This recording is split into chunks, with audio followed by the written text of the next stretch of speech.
Hi, good afternoon. My name is Jay Rothman, and welcome to Real People, Real Health, Taking Your Life Back. This is our first show today, and I am honored to and excited to have Natalie Parise join me in the studio this afternoon, coming in from Colorado. Welcome to the show, Natalie. Thank you so much for having me. I am so honored to be here and so happy for the opportunity to just help, hopefully inspire and empower other people who hear this story. So I'm just as I'm waiting for some people to join us right here, right now. I'm doing some posting. I am posting it on some pages as well, and I don't know if there's anyone or anywhere that you'd like to actually post us being on live, but I'm actually starting a watch party as well. But I think I got it covered for now. And also, for those that are joining us live in the studio in our community, if you hear something that you like or love, would love, press your like or love button on your laptop or phone. If you have any questions or comments that pop up for you, please feel free to ask them of Natalie and myself. And if we can't respond during the show, we will circle back after the show. Deb was going to join us today. Unfortunately, she's a bit under the weather and she's doing some self-care today. And so we are doing the show together by ourselves.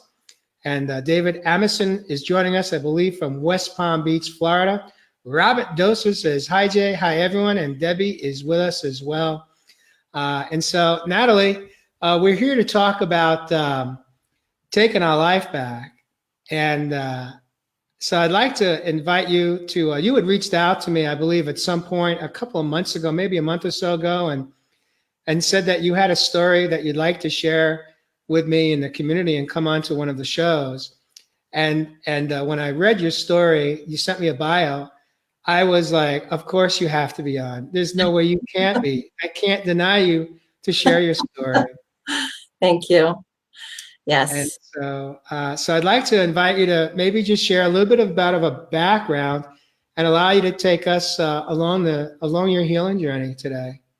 Absolutely. So I was a single mom.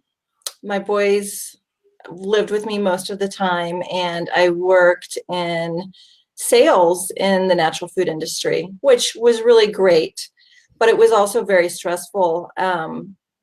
I traveled a lot. In the beginning of my career, I was a category manager, and then I moved to the sales side, working for 20 different brands. And it was becoming really stressful.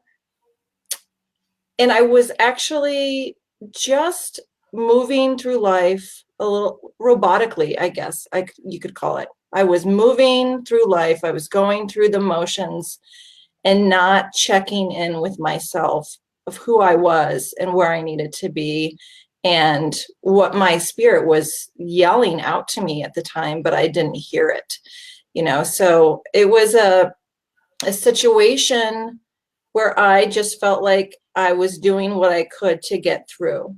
And I wasn't taking time for me, and I wasn't taking time to stop and reflect. So I believe that my diagnosis partially came from stress, an immense amount of stress I put on myself. And I also truly feel that the universe was tapping me on the shoulder and saying, you better make some changes and wake up. So that's pretty much leading up to before my diagnosis happened, is how I was really, not connected. My spiritual mentor, Dwayne, who's been on a prior show, he self-healed from prostate cancer 5 years ago. He refers to those as signposts. There's a lot of signposts that we pass by every single day that we miss. Metaphorically speaking, and in reality, we miss them. We don't see them because we're so distracted in thought. We're distracted in behaviors. We're just distracted in surviving this thing called life. And it's not until we start to slow down enough to start to pay attention that, in fact, someone's trying to get our attention right here, right now.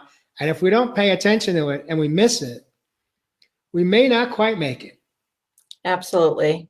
And my spirit team, I'm very connected to my spirit team, and they just were like, you are so stubborn. They were trying to get a hold of me for a long time. And they literally, a few years before my diagnosis, I would hear a door slam in the middle of the night.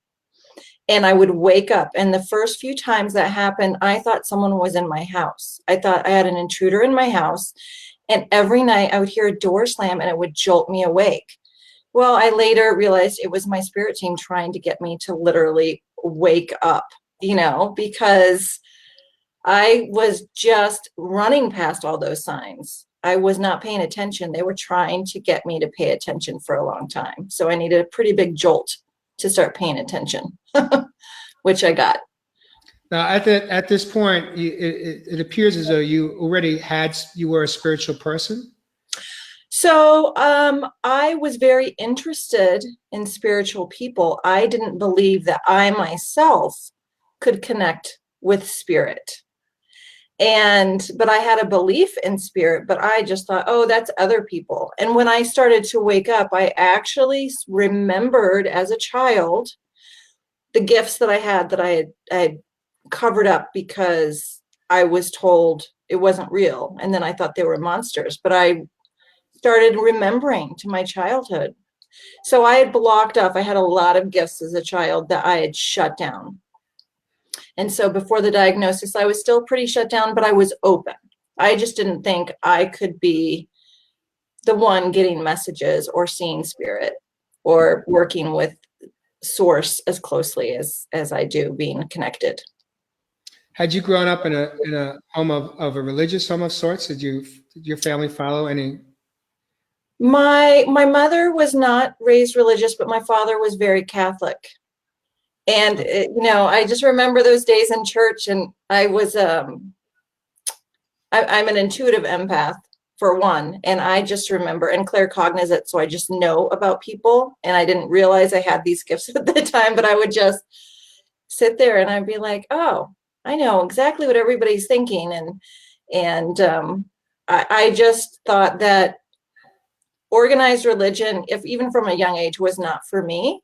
But I was very observant. So I really paid attention and formed my own opinions at a very young age. Okay, so now let's fast forward, and we're back to you're not really paying attention to the signpost, and the universe is showing up and kind of waving a flag in front of you, saying, "Slow down and pay attention." Yes. And at that point, it was really you were a single mom trying to basically just juggle everything, raising kids, Yes. supporting yourself, Yep. supporting your children, being the best mom you were capable of being. Yeah. And at the same time, there was probably some emotional stuff going on in the background in your life, because we all have it. We all are challenged at times with people, places, things in our relationships. Sometimes are just damaged, and it causes us a lot of pain, but perhaps some toxicity, dysfunction. Mm-hmm. It causes our life to feel chaotic. Yeah. Does any of that sound familiar? Oh yeah. I was a very sensitive child, and when I came into this world, it was very hard for me to deal with anger or aggression. And I had buried so much. I won't get into specifics, but I had buried a lot over the years. And I basically had decided to protect myself by kind of shutting down. So that was really something that I worked on throughout, I'll talk about it as I talk through this, but things that started to open up and just shedding those layers. But I went in for an annual exam, basically is how this all started. And I went in to see my doctor for an annual exam, and she said, you need to go get a mammogram. And I was like, no, I don't have time. Everything for me was, I don't have time. I'm too busy. And I also, I believed in the medical community, but I was starting to not believe in our medical system as much. And I didn't want the radiation. I was always flying around for work. And so she said, look, you can just walk in there and they can probably just take you. So I did. And I walked in, I got a mammogram, went home. I was like, great, that's done. Got it taken care of, off my to-do list, because that's how I was operating. You know, it was like, get things done. And I got a call and they said, you know, we just, it's blurry. We need you to come back in. And I was so irritated. And I look back at my life then, it's like things just irritated me. And I was just on edge, and I'm so different now. And so I was a little irritated. Some people refer to that as being irritable and discontent. Yes, I would agree with that. So I went back in and they did the second mammogram and they said, you know, we need a closer look. We're going to do an ultrasound. And I said, okay. They did an ultrasound, and then a doctor came in to talk to the tech, and she said, you know, there's something here, probably need a biopsy. She goes, it's no big deal. I'm telling you right now, this is no big deal. And I said, well, I'm going out of the country. And so she said, well, let's wait and schedule it when you get back, just in case there are complications. So I'm like, all right. So I went out of the country, came back, and 2 days after I got back, I had the biopsy. And she said, it's going to take 4 to 5 days. Go home and we'll let you know. And 2 days later, she calls just to check in on me. And then she said, unfortunately, you have breast cancer. Just like that. And I was stunned. I was so stunned and so shocked. I froze and I couldn't speak. And I thought, well, nobody in my family has had cancer. Why would I have cancer? Like, this doesn't make sense. This is just not making sense to me. And it really felt like a bad dream. And I was just like, what's happening? So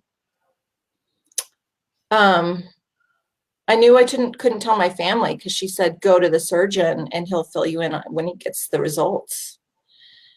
And so I made an appointment with the surgeon, and I went in and I talked to him, and he was telling me the initial results, and he said it was probably a pretty early stage. And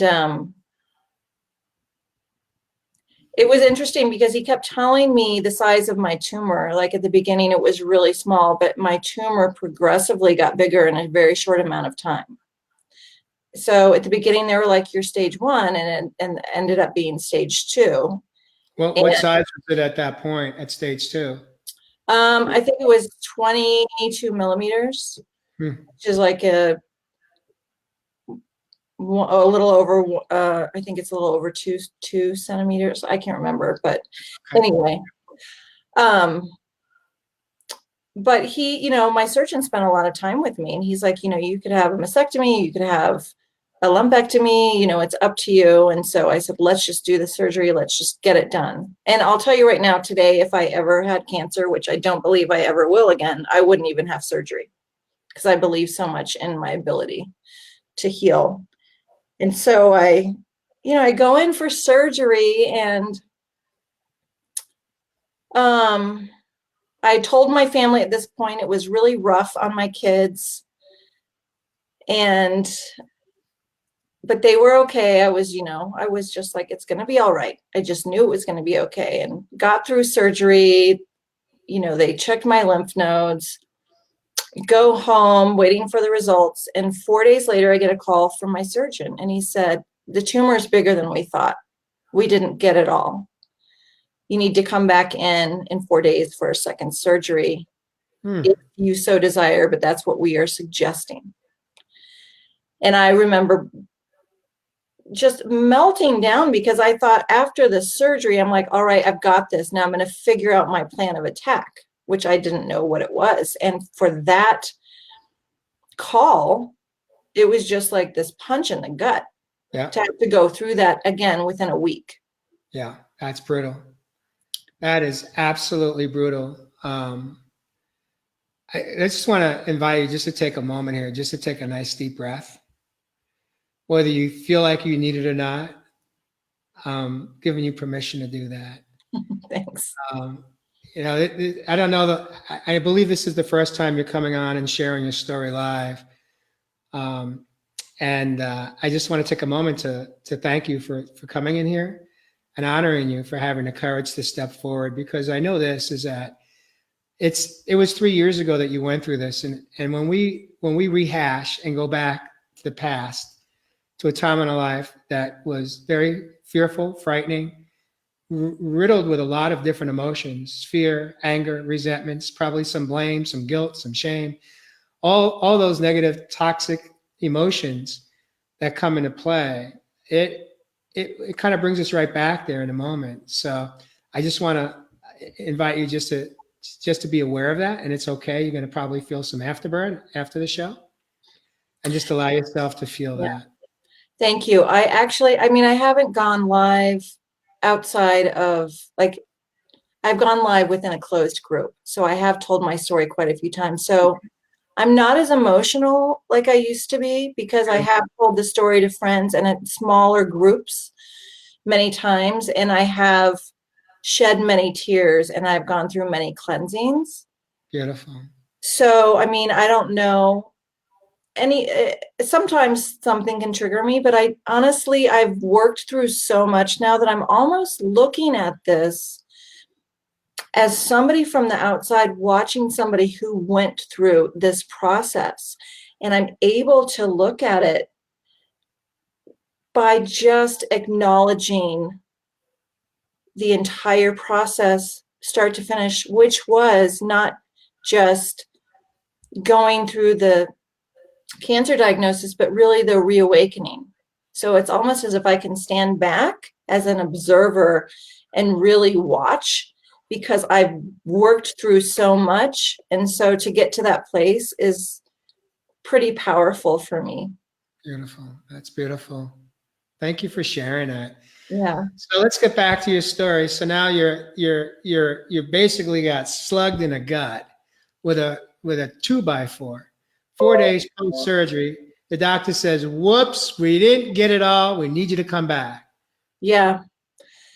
Yeah. So, I mean, the first surgery, before surgery, it was a small tumor. And then I had a body scan and it was showing up bigger. And then I had surgery, the first surgery, and it was showing up bigger. And then the second surgery, they're like, okay, we got it. And I really didn't find out the size of the tumor for like 8 months afterwards. I didn't know I was stage 2 for a long time. And I'm just here to say that I know there are a lot of people that have stages that are much more serious. There's a lot of different things that come into play, but I believe that we can all heal ourselves. My tumor was very fast growing. And because I hadn't gone through menopause, I was younger, and I had an estrogen positive cancer, they were very concerned. And so I had that second surgery. And then something else that was really impactful that I found out about in the beginning when they were talking about my tumor placement was that it was directly over my heart. And so I remember my surgeon saying, "You've got to talk to the radiologist, because, we're going to have to be careful. This is over your heart." And that was not lost on me, that it was directly over my heart, because I had put a shield up. I had closed myself off, and I knew that I had to start removing those layers and start opening up my heart again. And I had to start loving myself and caring for myself. And so when they told me that the tumor was over my heart, it just rocketed, like it rocked my whole world. I could just feel my whole body, just chills up and down my body of, this is the time to take action. And there's a reason why it's over your heart, because I had just been robotic and not taking care of myself and not sending myself love and not sending myself the care that I needed. So this is kind of funny.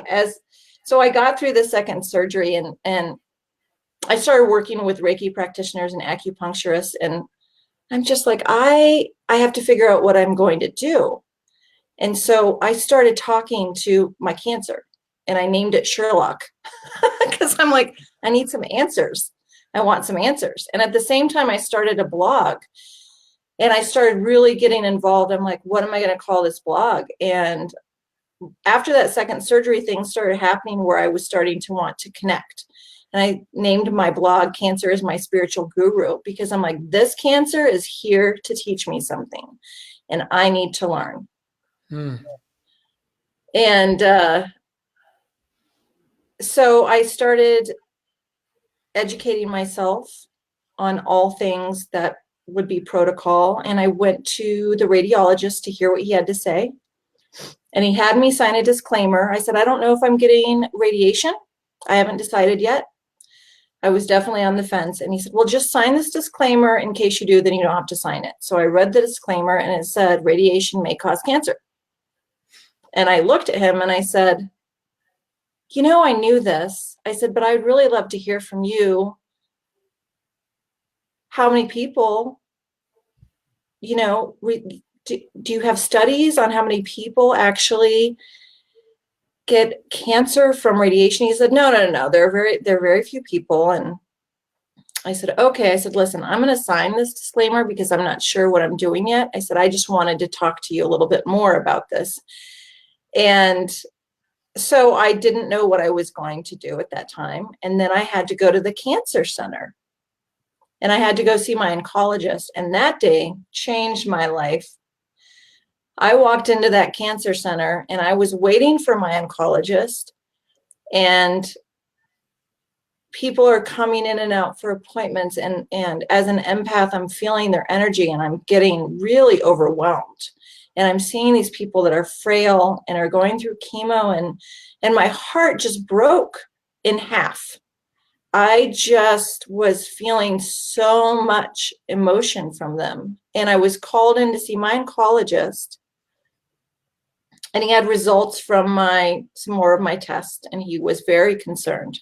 And he said, this is an extremely fast growing tumor that you had.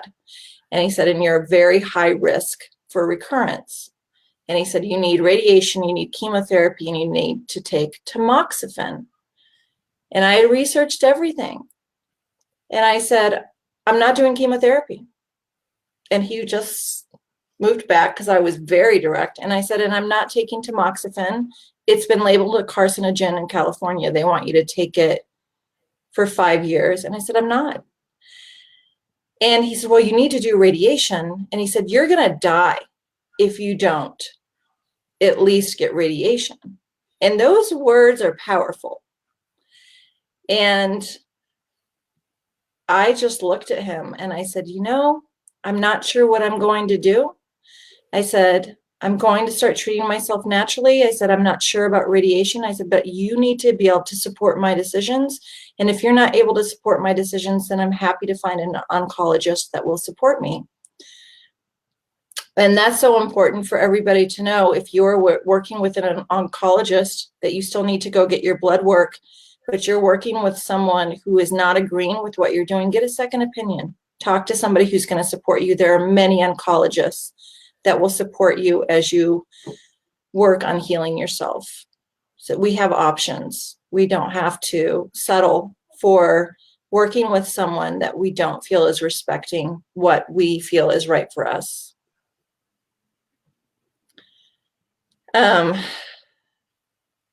So I went on my way, and I was really working through this radiation, and there was fear. There was a lot of fear, a whole lot of fear. And I knew the fear was there because I knew I didn't want to do it, because I didn't believe that I needed radiation. I felt that it was going to hurt me more than help me. But at the same time, I didn't know what options there were. So there was fear that I would die.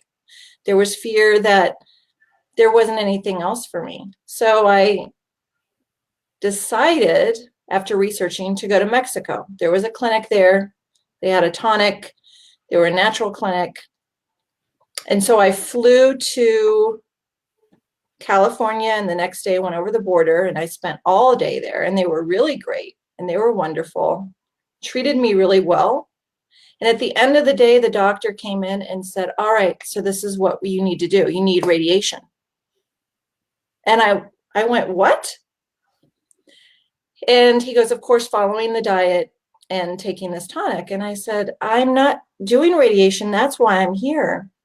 And he said, let me confer. And he talked to the staff of, there were 6 doctors. And he said, all right, if you're not going to do that, you've got to take it was something like 45 supplements a day in addition to everything else. And I was like, okay, I'm going to do this. And I went home, started taking the tonic, and I had a horrible allergic reaction. And I called them and they said, dilute it more, back off a little, dilute it more, take a little less. It didn't help. And then my intuition kicked in, because I was getting Reiki at the time, because I started getting Reiki and my intuition was getting stronger. I was connecting to my higher self. And I just heard, this is not your protocol. This is not what your protocol is supposed to be. So then I was on the search again, and I flipped out. I really flipped out. I lost my shit. I just did. I lost it. And I was leaning on a friend, and something happened, because we were talking about cannabis oil. And after my surgery, before my surgery, somebody gave me some cannabis oil and said, take this instead of the pain medication that they give you to recover. And so I did. But I didn't really put 2 and 2 together. And so I started researching cannabis oil. And it's amazing. It's the most beautiful, amazing plant. Cannabis was made to help heal cancer. And it really, the THC and the CBD, they bind with these specific receptors in your body. There's a CB1 and a CB2 receptor. So the CB1 is the nervous system, and the CB2 is the immune system. And THC binds to CB1 and interacts with CB2, and then the CBD interacts with both. And the THC creates cell apoptosis, which is cell suicide, and the THC helps keep the cancer from metastasizing, and they work beautifully in conjunction. So the minute I said cannabis oil, my whole body lit up, and every bit of fear left my body, and I didn't have any fear at all. And I'm like, I'm not getting radiation, and I'm moving forward, and this is where I'm supposed to be. And that's how I sort of jumped into the cannabis oil. And so I started taking it. And you have How did you take it? So I found a great place in Colorado, Caregivers for Life. I'll give a shout out to them. And they have these syringes of this oil. It's a very thick oil. And you have to build up to 60 grams, 60 days. Now, I can fill you in later on some other places that are doing cutting edge research on cannabis oil. So it's changed from what I did, but you have to build up to it. So I was able to leave work, and I literally had a journal, because you get really high. Like, I was so high from taking it that you don't remember. So I'd have to build up throughout the day. So I would put a little bit of the cannabis oil on a spoon with some coconut oil, which is really important to help absorb even more. And then I put it under my tongue and held it there for as long as I could. You're getting more of the medicinal properties if you're putting it under your tongue. I think it's like 75% of the medicinal properties. If you swallow it, I think your liver has to break it down, and you're only getting like 25 to 30%. So I started taking it, and my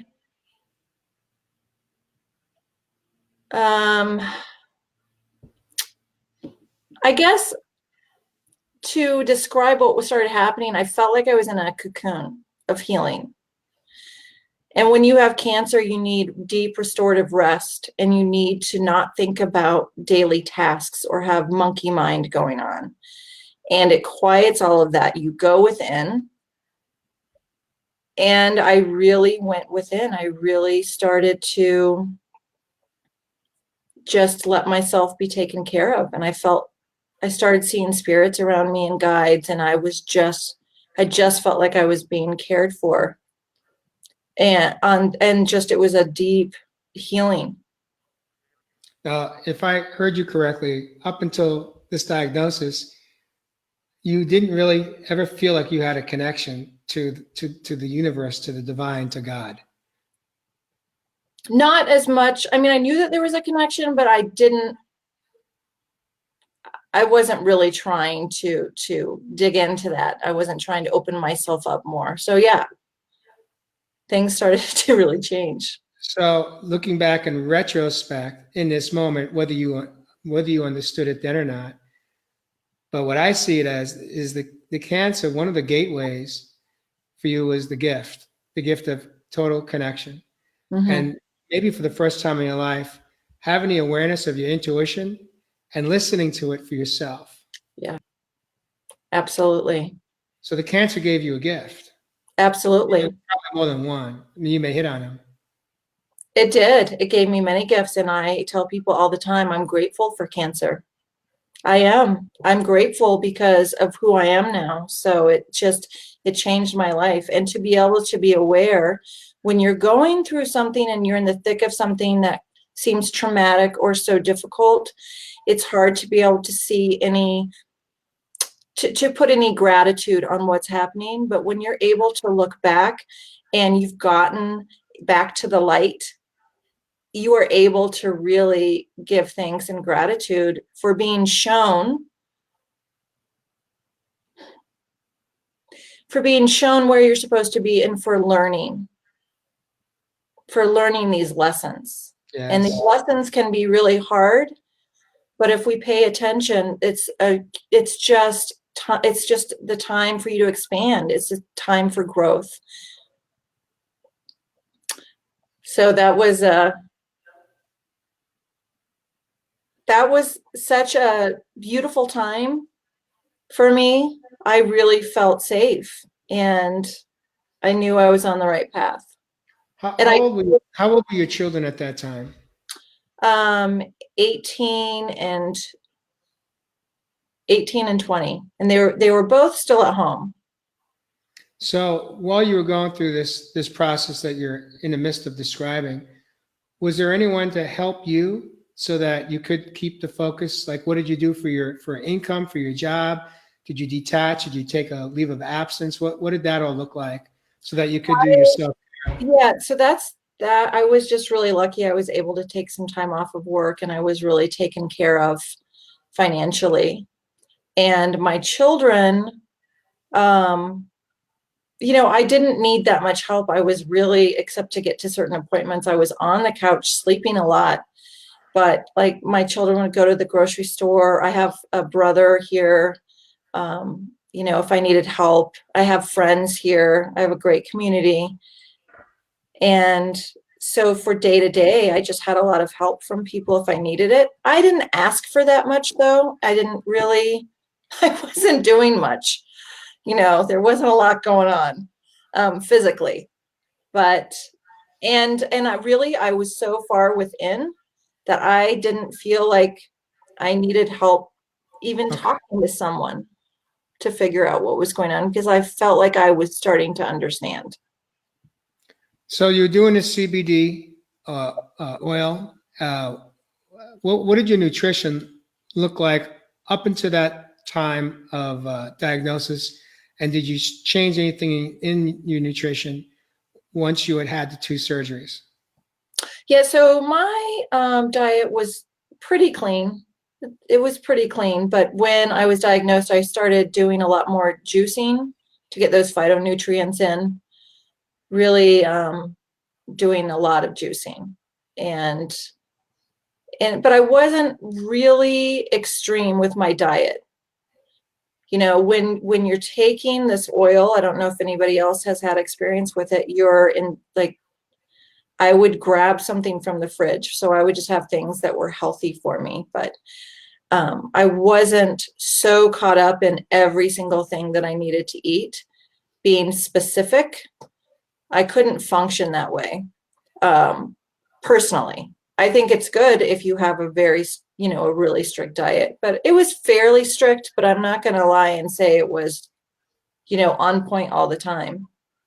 But I felt, and I knew that my body was healing.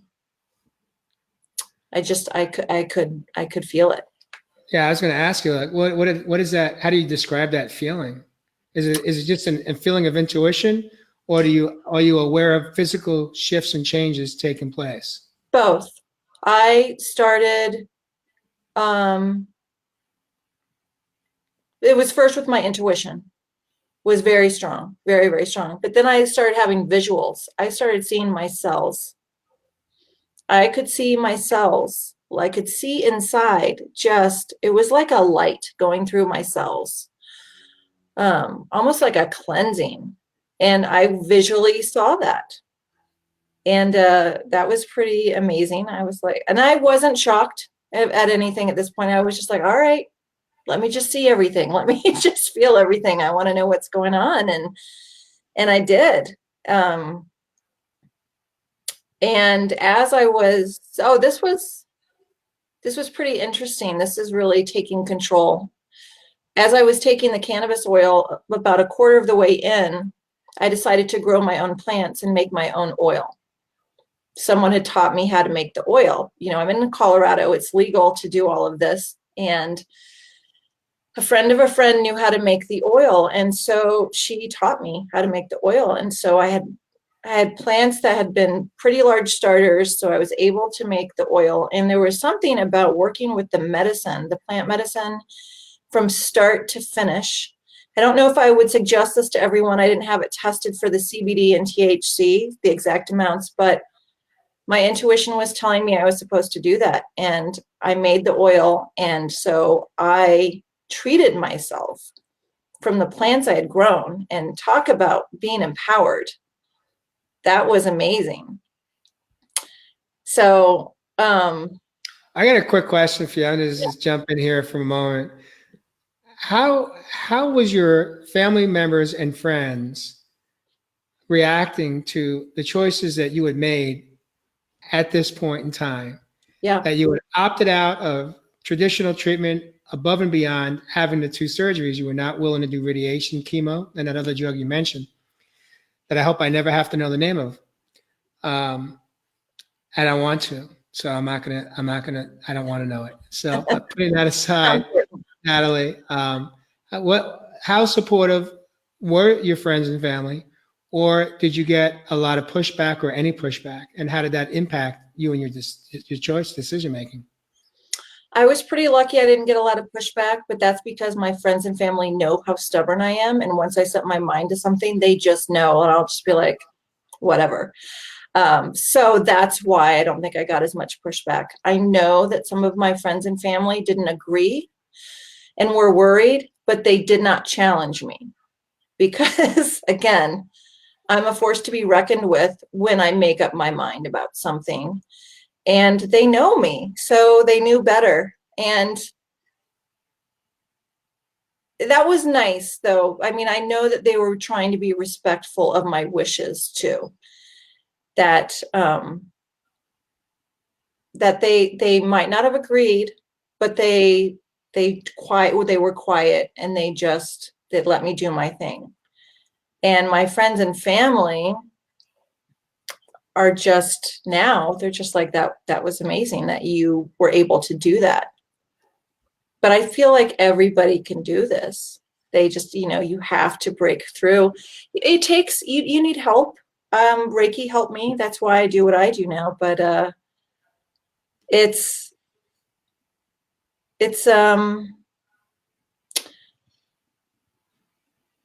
difficult, I think, for a lot of people when you hear from the medical community and you hear from your family and friends, and if they're very vocal about what you should be doing. And so I just would urge everybody, if you are feeling fear, I hear about people having fear all the time about doing chemo or radiation, that's your intuition screaming at you. So one of the reasons I'm happy to be here, I want everyone to understand that if you're afraid to go get treatment that your doctor is recommending, then there's something not right, and listen to your intuition. Everybody knows if they're feeling fear about a treatment that something's off, and you shouldn't have fear about having a treatment. You should have faith. So yeah, I mean, you really do. Something that happened though I'm sorry, go ahead. Robert Dosa commented and said, gratitude and acceptance can make a huge difference in healing any issue. What's your take on that? 100%. I can't agree more. Gratitude and acceptance are so important. I give gratitude every day for many different things. And like I said, giving gratitude for cancer, for showing me my soul purpose and my path. It's important. Thanks for that comment. That was beautiful.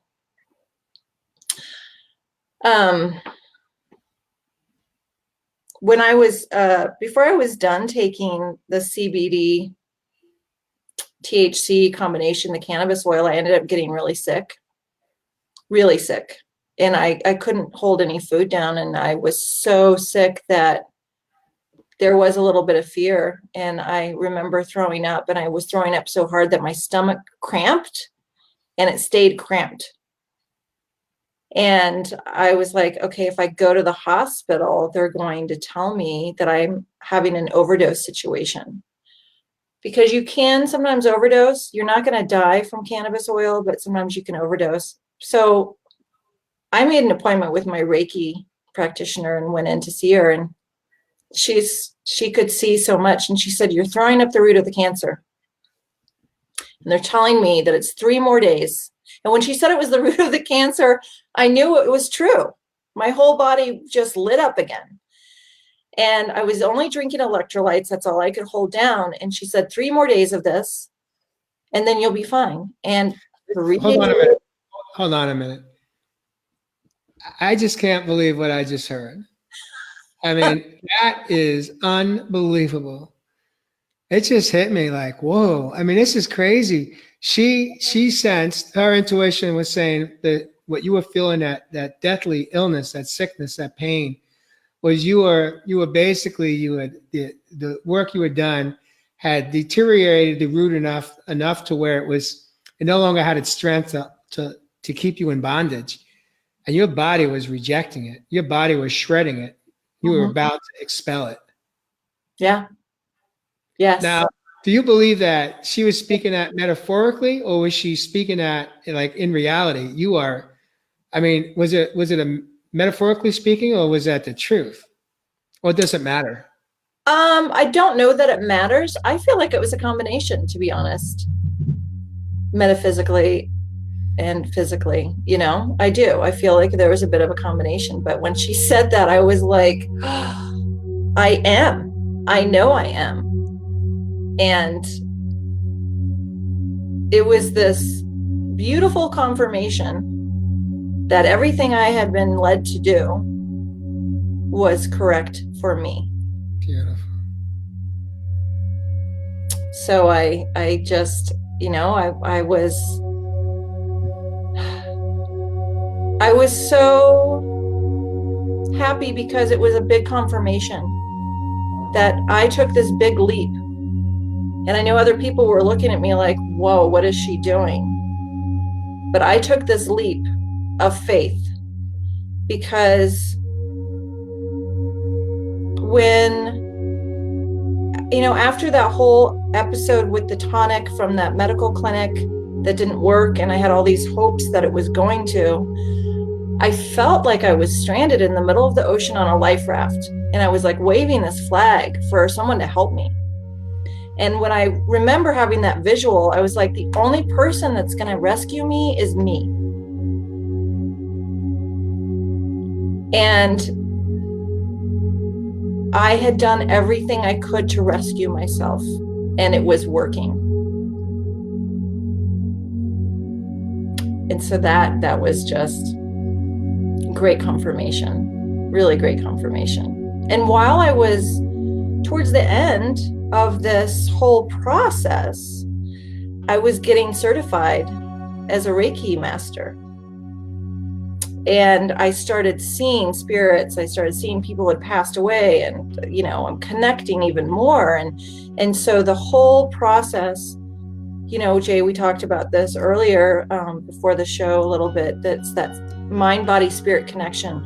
So there are many people that want to heal naturally and maybe just take something, but what you have to do is you have to look within. You have to start connecting spiritually, as well as looking at these natural, you know, whether it's cannabis or it's Gershon or Budwig or whatever it is. You have to have the whole package ready to go. You have to believe. You have to start connecting, you know, connect to the divine, connect within. And then, you know, really taking whatever this protocol is. And it really takes all of that to heal, to really get to that root.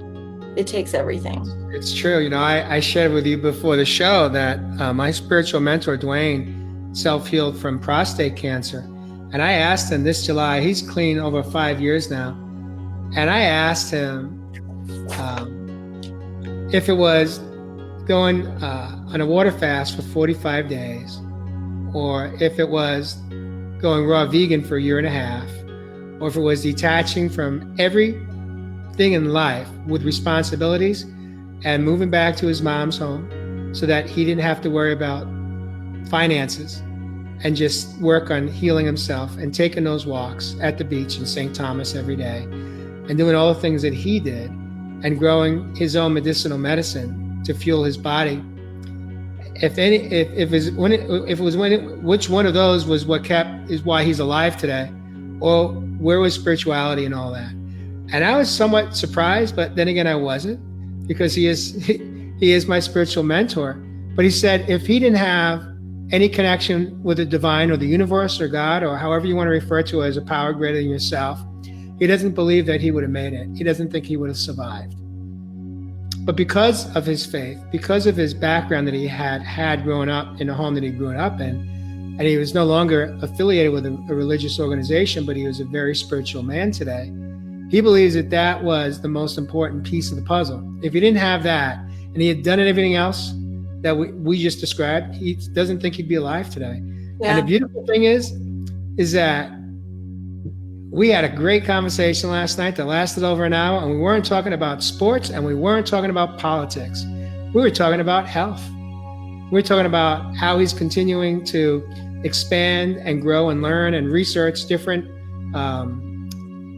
fuels for himself so that he up levels his healing and continues to be the finest person that he's capable of being from a health perspective, mind, body, and soul. Yes. Yeah. Yep. 100. Yeah. Amen to that. That is, I believe that. You know, my healing journey it still was going on, because I knew that what was harming me also was the work I was doing, because I had to go back to work after I did this protocol. And so talk about still continuing to like heal and connect spiritually. I knew I couldn't do that work anymore. I knew. How long were you off at that point? How long were you out? I was out about 3 months. Okay, so now you have to go back to work, is what I heard you say. Mm-hmm. And so continue please to share what happened. You said, so I don't want to go back. Well, I do go back, and I'm like, all right, I've got to put a plan in place here. I have to put a plan in place. So I'd been lucky enough, I made a lot of money on my house value in 5 years. So I called a real estate agent just to find out what it looked like. And so she told me, and I'm like, all right. And my boys were moving out, and I'm like, this is the perfect timing. So I put my house on the market. My house sold in 8 days. I moved into a rental, and I got into the rental, and then I called my boss and I gave notice. And I knew that I had to start my own business. And so I gave notice because I knew that if I stayed in that job, and I'll tell you right now, I worked with amazing people, lovely, beautiful people. I had such a great team of people, but it wasn't my passion. And I knew that job was going to kill me eventually. The stress would kill me, the not having time to reflect on my spirituality, to connect within.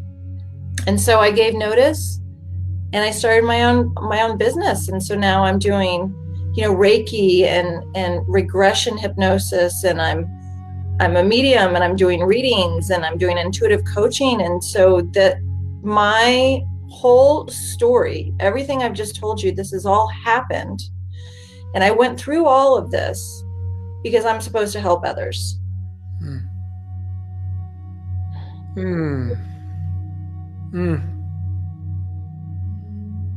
Yeah. What a gift. Yeah. Now, if you hadn't had the cancer, you would most likely be at that same job or working for a competitor in the same industry that you had come from. Yeah, absolutely. I would have. I can't imagine it. It feels like it's been 10 years, but yeah, it wasn't where I needed to be anymore. It was not in alignment. Exactly. That's at beautiful. all. Yeah. And the interesting thing is that I do have some clients that see me that have cancer, but the majority of my clients want to know how I'm in alignment with my soul path. How do, they get to this place of doing something they love and listening to their intuition and really trusting what's going on with them. So I have a combination of clients, but it's and a lot of people that are ready to wake up, they're awakening. Yes. There's a whole conversation going on within our conversation right now. And it's, I'm being moved to share it.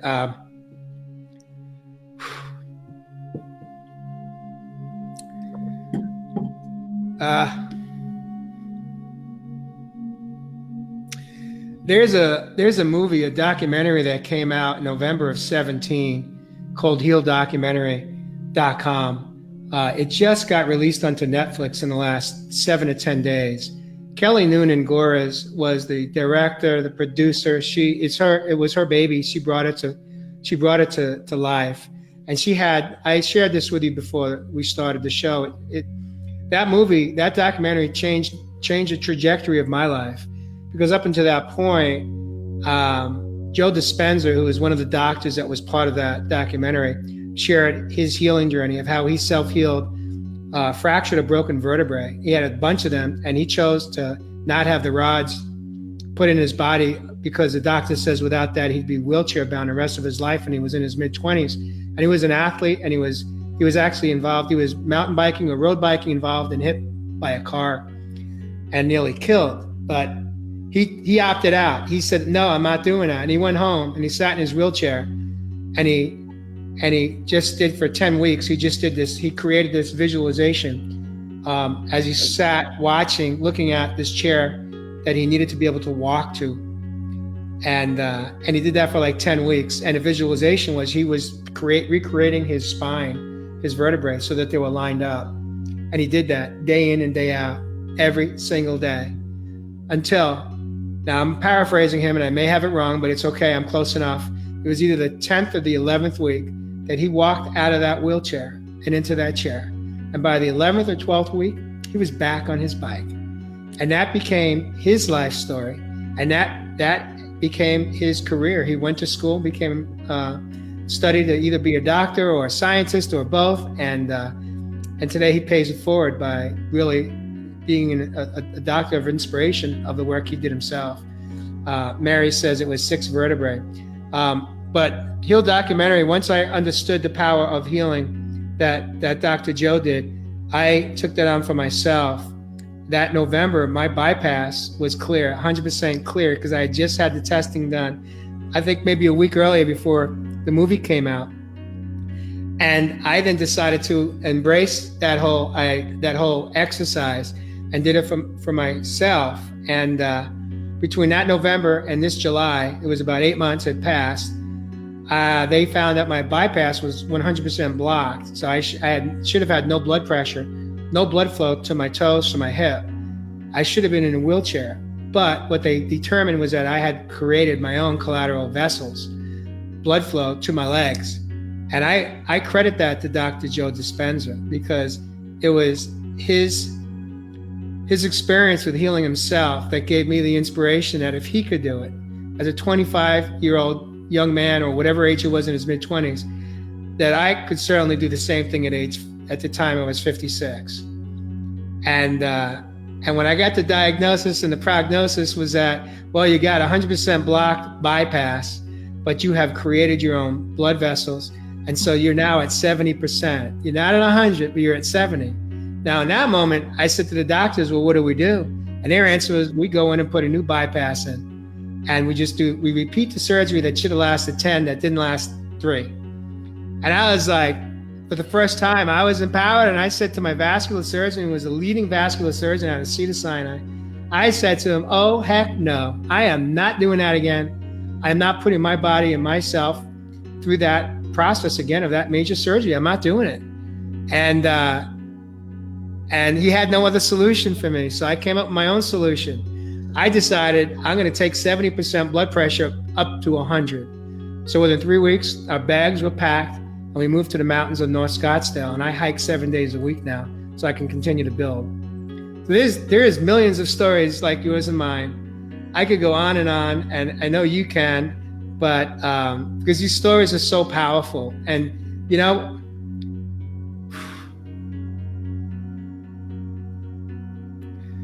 this is what this story is about. You know, it's about hope. Hope that we can heal ourselves. You know, it's healing our physical experience is what this is about. It's believing that we can do it. You know, it's about believing that we have the power to self-heal, as you just shared in your story. And I do want to let you know, believe it or not, we are just about at the hour. I'm able to stay on a little longer. I don't know what your commitments are, if you can hang in there just for a little bit, because I sense that we need to put a bow on the show. I'd like to hear you share the balance of your story of how things unfolded and where you are at in your life today as it relates to your quality of life, and how you're paying it forward, and how you're feeling today. Yeah. Well, thank you. Thank you for sharing that. I was getting emotional as you were talking about your story again. I love hearing these stories, and I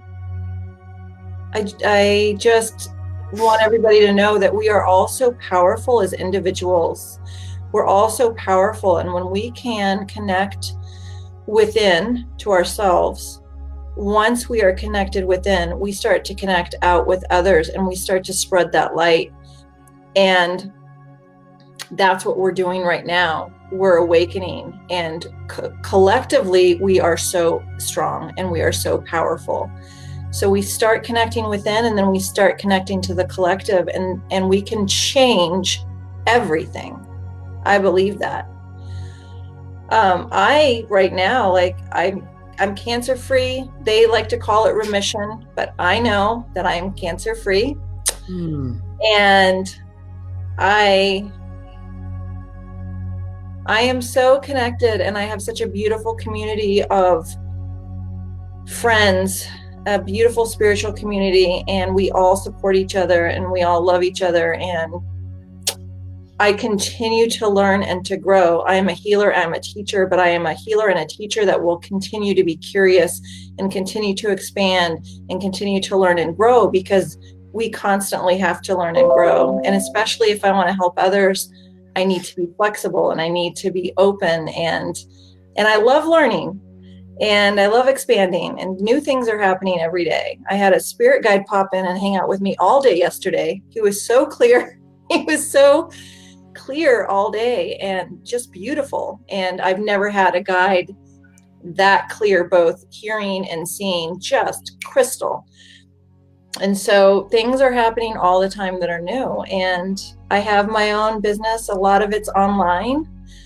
My website's Natalie Parise. I also have my Natalie J. Parise, which is on Facebook. And so I'm really helping people through my work, which is intuitive coaching, Reiki, readings, the regression, which helps to heal on a deep level with theta state. And I have a program I'm working on to help people wake up. It's an 8-week program called The Reawakening, Remember Your Spiritual Gifts and Embrace Your Authentic Self.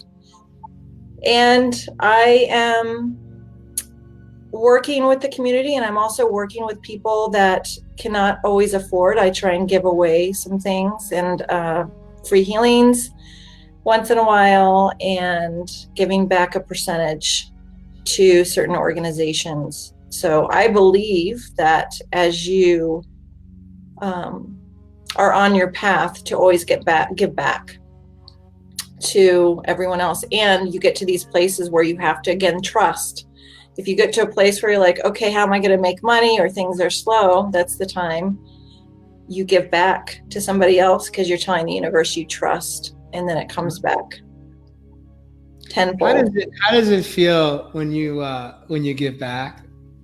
How does it feel for you? What's it feel like? How could you describe it? It feels beautiful. It feels beautiful. I give in different ways. Sometimes I'll give to organizations, but I saw this man on the side of the road the other day, and I swear he was an angel. There was something about this man, the way he was standing there and looking, and I could just see this light around him and his aura. And I gave him some money, and I talked to him, and he really connected.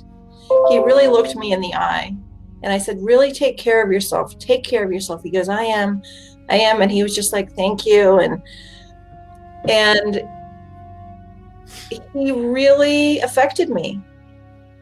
And so I like being able to connect with somebody one-on-one. I like to feel that vibration.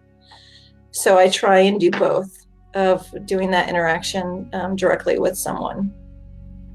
And my intuition will draw me. My guidance will draw me to that person that needs me to. Beautiful. That's amazing. What do you think, being that you're an intuitive empath, what do you think was behind my tears right now, my emotions? What did you sense was going on for me? When you were telling your story? That little nugget of it, that little piece.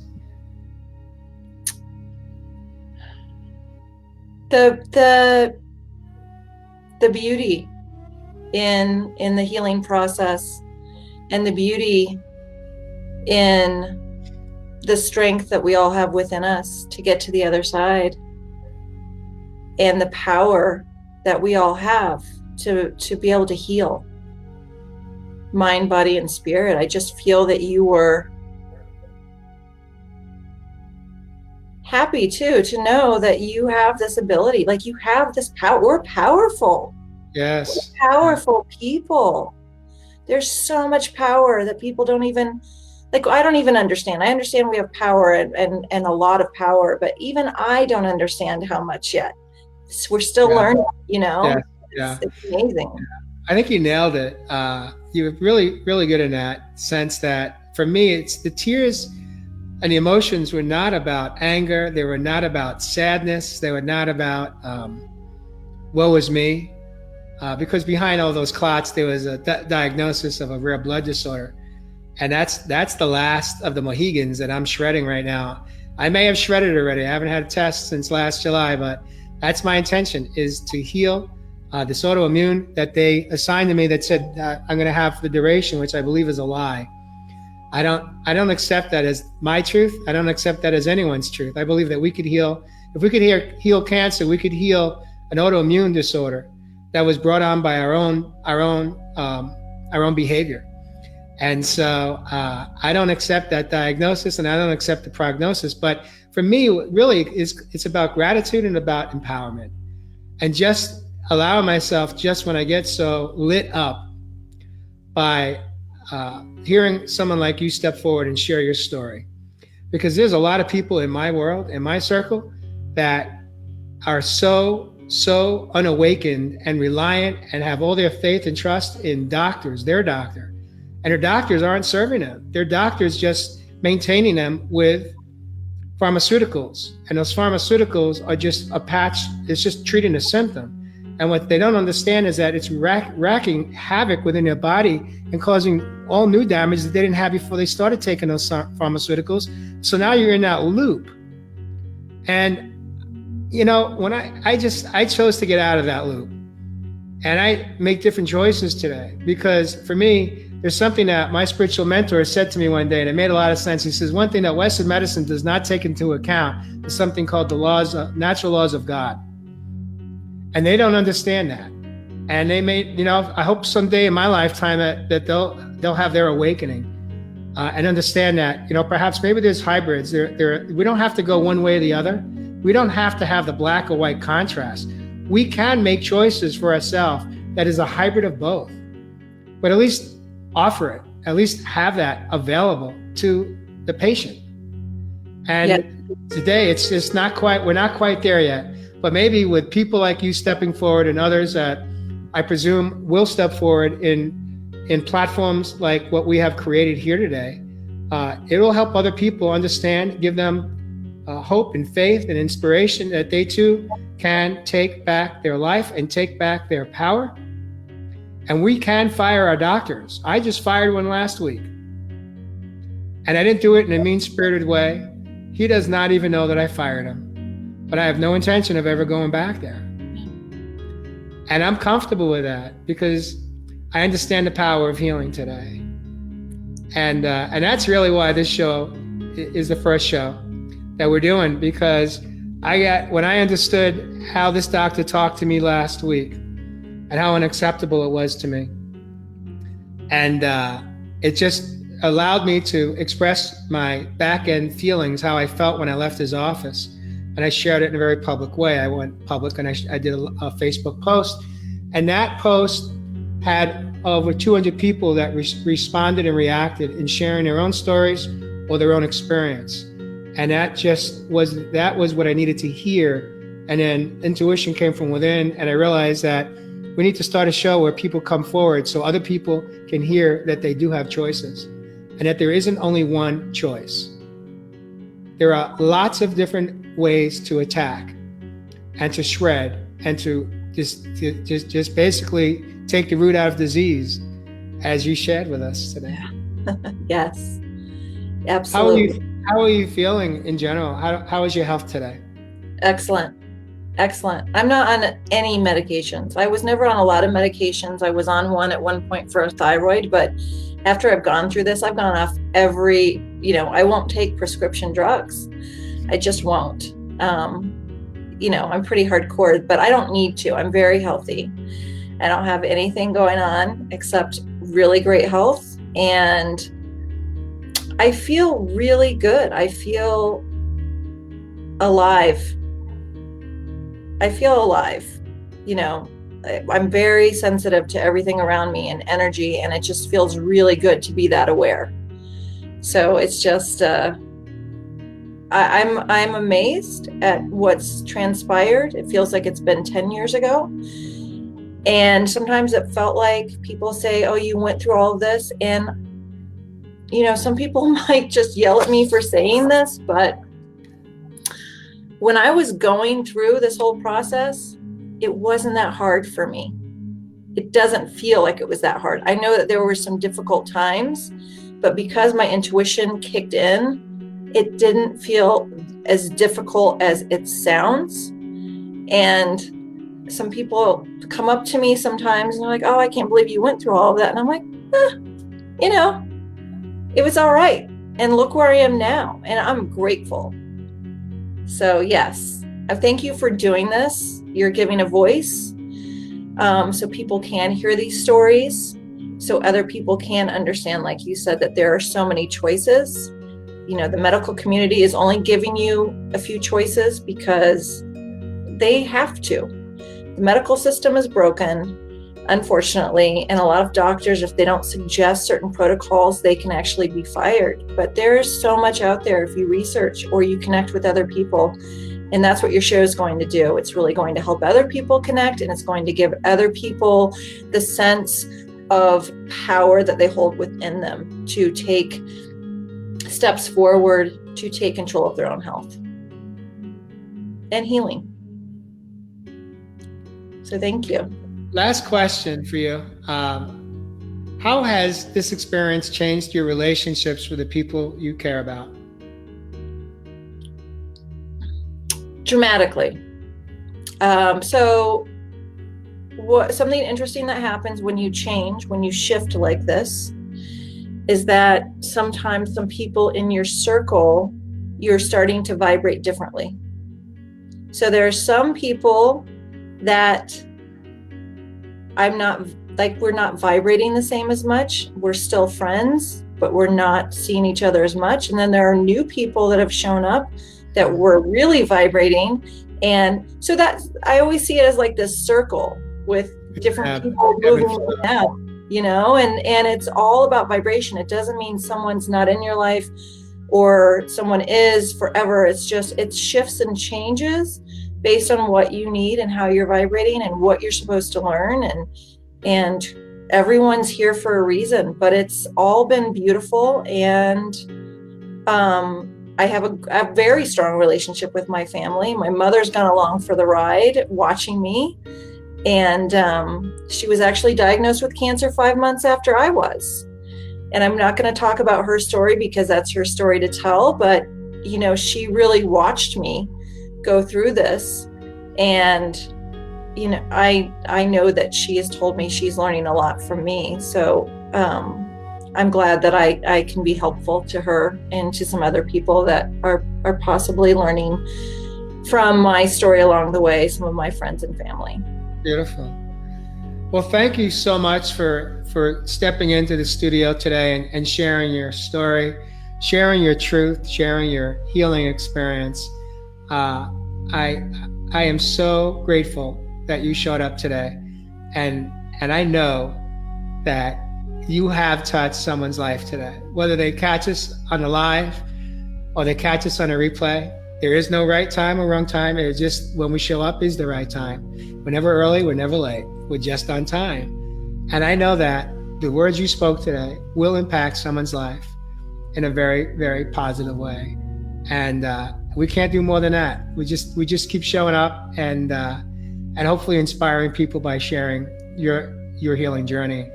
And so thank you so much for being here today, and enjoy the balance of your week. Keep smiling. And I'm always just a PM away if you ever want to touch base, or if you ever want to come back on a show and participate as part of a panel of those. Perhaps maybe one day we'll do a show where we have 4 people in the studio with us that have a story to share, and we can kind of just have that continued conversation, the continued flow of ideas and different modalities that have worked for both of us and all of us. Absolutely. Would love to. Thank you so much. You're welcome. And for those of you that watched today, thank you so much for joining us live. Natalie, if it's possible after the show or within the 24 hours, if you could possibly go back through Facebook and acknowledge, respond to any questions that may have popped. A lot of statements, a lot of hope and encouragement that came through today's show. And with that, thank you so much for joining us on Real People, Real Health. Take care. Thank you. Bye-bye. Thank you so much. Bye-bye. Can you stay in the studio just for a moment? One moment.